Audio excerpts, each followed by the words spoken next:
All right, Sweet Tizzle, you ready? Always ready, even these late hours, man. It's midnight on a Tuesday night, and we're here.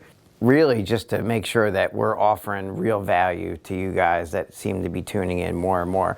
We're so grateful for the momentum and that you're subscribing and listening to what we have to offer, because we really feel like we can offer value that'll help change the world.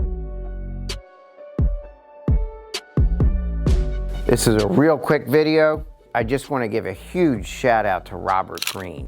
Robert Greene's recent book, The Laws of Human Nature, is one of the best books I've read in a long time. It's the kind of book that you want to study. This guy is an international best-selling author with 6 international best-selling books. Robert Greene has taken painstaking efforts to study human behavior throughout history, going back to the ancient Roman days and actually looking at leaders and influential people to figure out exactly what got them in those roles and how they influenced the masses. So the principles in Robert Greene's book, I think, can all be explained from a behavior analytic lens. However, this video and the content in this is not covered by my board certified behavior analyst credential, because it's not all evidence-based in the behavior analytic literature. So I got 3 big points from Robert Greene's book that I just have to share with you guys. I think it's a game changer when it comes to understanding people.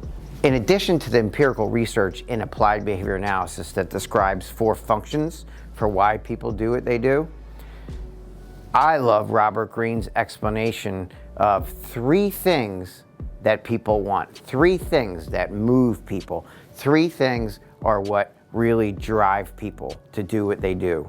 Number 1, critical. Robert Greene explains and gives many examples, story after story, how people need to feel autonomous and that they're acting on their own free will. So as B.F. Skinner and a lot of the behavior analytic literature explains, that behavior is a result of biological, physiological factors, variables, and socially mediated consequences. And that behavior is often a concurrent operance arrangement where choices are a result of the options available that are reinforcing. Now, Robert Greene explains it that people act on their own free will. It may conflict a little bit with some behavior science evidence, but what I really like about what Robert Greene speaks about is that people need to feel autonomous and act on their own will. They need to act on their own will as in feel that they're making their own choices. And this is common sense, because anytime someone feels forced to do something, I don't know about you, but I often feel like I accidentally rebel. Maybe not accidentally. When someone forces me to do something, or you feel like you're forced in a corner with no options, you sometimes check out, or you dislike the person that's placing these micromanaging contingencies on you, or you just rebel and don't do it at all. So this first principle by Robert Greene, people need to feel that they're acting on their own will, that they have choices, and that they're autonomous human beings. So in The Laws of Human Nature, Robert Greene's recent book, the second principle is that he explains that people need to feel intelligent in their own way.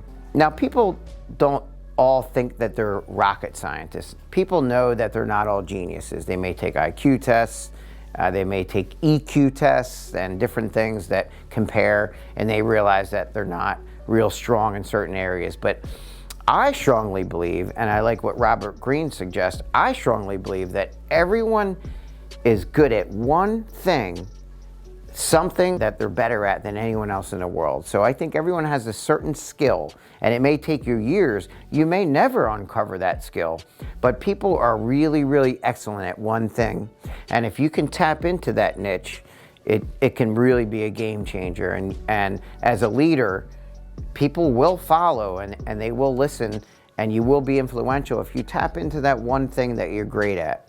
So if you're giving someone feedback, telling them something they don't want to hear as a leader, you don't ever want to make them feel that they're less than intelligent or make them feel like you're speaking down to them.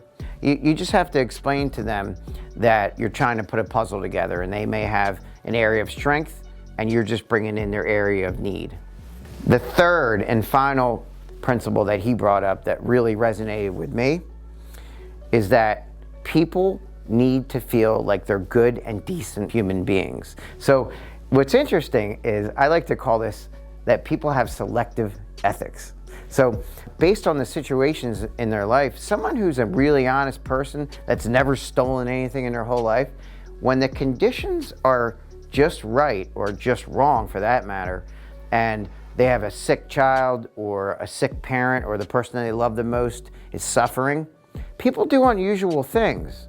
And someone who may never steal and considers themselves to be a good person, suddenly, due to the situation and the establishing operations or the motivating operations, as they would call it in behavioral science, suddenly their behavior changes a little bit.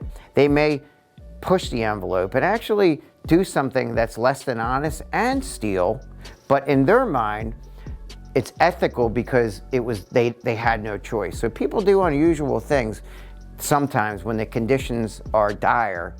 And not everyone does this, but it's important to think of this third factor that Robert Greene speaks about, that even though someone may have had an action that they weren't proud of, they have to feel like they're good and decent people. So if you're giving someone feedback as a leader and you're trying to mobilize a group of people, you have to make sure they feel like they're moving towards a good, decent mission. Those are the top 3 things that I got out of Robert Greene's book, which is The Laws of Human Nature. It's his most recent book. I highly suggest you pick it up and check it out. I'll put a link to it below. Think of those 3 things and how they apply to life, and let me know in the comment section. Sweet tea, the comments are getting good, aren't they? They're getting very good. Yeah, so give us some comments and let us know what you want our next video to delve into. Thanks again, everybody.